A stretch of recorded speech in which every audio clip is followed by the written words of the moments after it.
These two engines both have 500,000 miles on them apiece. The only difference between these two engines is that one of them was running Valvoline standard conventional oil, and the other one was using Valvoline full synthetic for the entire time. We're not going to tell you which one is which, but as you watch us tear these engines down, see if you can figure out which one is running the standard conventional and which one is running the synthetic. You want to take off the valve cover and really see what we're working with?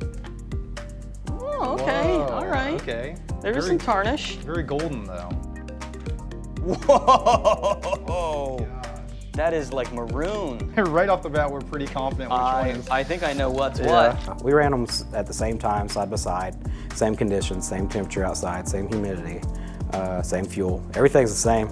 Only difference was the oil. Wear on this one's looking good. Wear on this one, wear looks good, but the varnish is significantly worse. Yeah. The conventional started to get a little rattly at the end. We saw that the timing chain tensioner was a little kind of stuck. Which I'd imagine would start affecting the functionality of the tensioner. Call that sludge. Sludge. That is that the technical It term? really is. Yeah. We did see more carbon deposits on the pistons for the conventional, having a total of 7 cold stuck rings, whereas the synthetic, it did still have 1 cold stuck ring, but the synthetic was significantly better.